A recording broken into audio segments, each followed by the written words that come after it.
बिहार के अधिकांश जिलों में कई जमीन ऐसा है जिसका दाखिल खारिज नहीं हुआ है या वे सभी लोग दाखिल खारिज के लिए अप्लाई तो किए लेकिन वहां से अप्लाई जो उनका है वो रिजेक्ट हो गया है और अभी तक उनके जमीन का मोटेशन नहीं हुआ है। जिनसे वो जमीन खरीदे हैं उनका नाम अभी भी उस जमीन के रिकॉर्ड में दर्ज है, लेकिन वो जमीन आप खरीद चुके हैं, डीड जो है वो आपके पास है, उसका जो नाम बदलने की प्रक्रिया है जिसको दाखिल खारिज कहा जाता है वह अभी आपके नाम पर नहीं हुआ है। इस तरह के जमीन का सर्वे 2024 में कैसे किया जाएगा, चलिए देखते हैं। यह एक काफी बड़ा सवाल है, लगभग 100 में से 80 लोगों का यह एक सवाल है। बिहार के व्यक्तियों के लोगों के मन में बहुत बड़ा डाउट बना हुआ है इस सवाल को लेकर कि जिस जमीन का दाखिल खारिज नहीं हुआ है उसका सर्वे कैसे होगा। चलिए इसके बारे में पूरी जानकारी देखते हैं। 10 वीडियो आपको नहीं देखना होगा, यही एक वीडियो देखिए लेकिन पूरा देखिए। दाखिल खारिज को लेकर इस सवाल का पूरा सटीक जानकारी आपको इस वीडियो में मिलेगा, जिसके द्वारा आपके मन में जो ये कंफ्यूजन उत्पन्न हुआ है दाखिल खारिज को लेकर वो कंफ्यूजन खत्म हो जाएगा। और आप इस चैनल को सब्सक्राइब कर लीजिए क्योंकि लगातार जमीन से संबंधित वीडियो को हम आपके सामने ला रहे हैं और काफी नॉलेजेबल वीडियो ला रहे हैं। देखिए जैसे बिहार सरकार के भूमि राजस्व से जुड़े जितने भी अधिकारी हैं उनके अनुसार यह कहना है कि जिस जमीन का दाखिल खारिज नहीं हुआ है उस जमीन पर देखा जाएगा कि कारण क्या है, जमीन को दाखिलनामा को रिजेक्ट कर दिया गया है। देखिए ऐसा मामला बिहार में हजारों की संख्या में है, कई हजारों का दाखिलनामा अभी तक भी पेंडिंग है। देखिए जिस जमीन का दाखिल खारिज रिजेक्ट हो रहा है उसको दोबारा आप मोटेशन करने अगर जाते हैं तो एक लंबे प्रक्रिया को फॉलो करना पड़ता है, जिसके लिए आप डीएसएलआर के पास जाना पड़ता है। वहां पर उसके लिए आपको एक वकील रखना पड़ता है जो एडवोकेट हो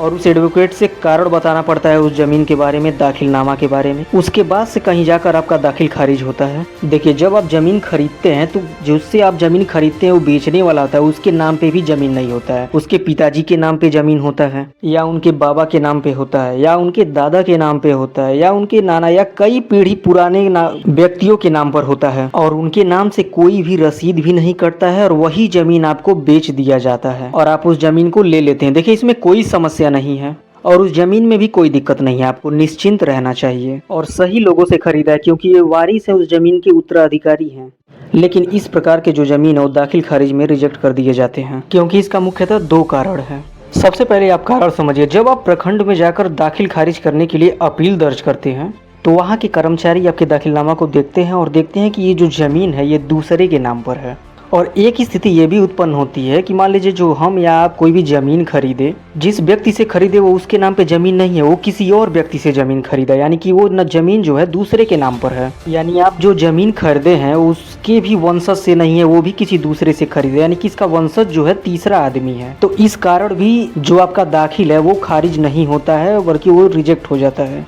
दाखिल रिजेक्ट होने का मुख्य कारण ये है कि जब आप दाखिल खारिज के लिए आप अपील देते हैं तो उसको अपना समझ के सारा डिटेल्स अपना भर के देते हैं और आप जिससे ज़मीन खरीदे हैं और वो जिससे ज़मीन खरीदा है उन लोगों का जो डॉक्यूमेंट है वो उसमें आप सम्मिलित नहीं करते हैं, इसीलिए आपका दाखिल जो है वो रिजेक्ट हो जाता है। ज़मीन है और दूसरा कारण ये होता है कि जो आप ज़मीन खरीदे उस ज़मीन बेचने वाले का नाम रजिस्टर 2 में अंकित नहीं होता है या फिर खतियान में भी नहीं है, लेकिन वो उस जमीन के वारिस हैं, उनके बाप दादा या किसी व्यक्ति के नाम पर है। अगर ये सब भी स्थिति उत्पन्न होती है तो ऐसी स्थिति में भी जमीन का जो दाखिल खारिज है वो रिजेक्ट हो जाता है क्योंकि वहाँ पर संशय की स्थिति होती है। आपको ये क्लियर करना होता है और ये भी क्लियर करना पड़ता है कि जो भी व्यक्ति से आप जमीन खरीदे हैं वो उनका ही जमीन है, किसी दूसरे का जमीन नहीं है। देखिए दाखिल खारिज पे जो स्थिति बनती है वो थोड़ा समझने में कठिनाई आती है। सरकार का जो कहना है दाखिल खारिज पर कि आप जिस भी व्यक्ति से जमीन खरीदते हैं उनके नाम पर जमीन है या नहीं है, उनके नाम से रसीद है या नहीं है, कटता है कि नहीं।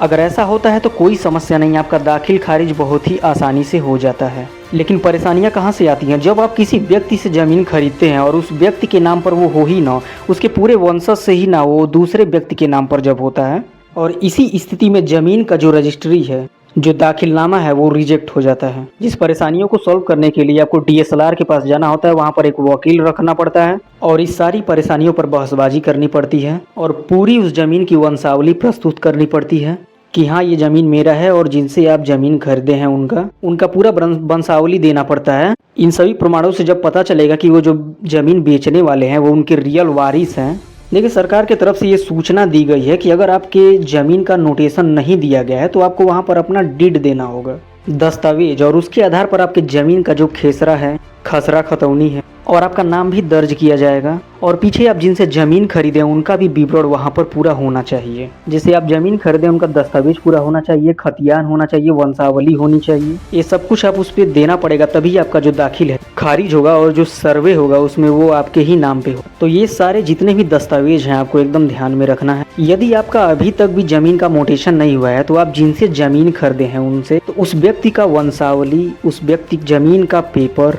और वो किनके नाम पे हैं उनका रजिस्ट्री, और उस भूमि में कितने पटियार हैं, भागीदार हैं, सबका जो है आपको डिटेल फिल करना होता है, जिसके द्वारा थोड़ा सा भी इसमें शक न पैदा हो कि जो बेचने वाला व्यक्ति है उसका ही ज़मीन है और जो आप खरीदे हैं वो आपके ही नाम पे है।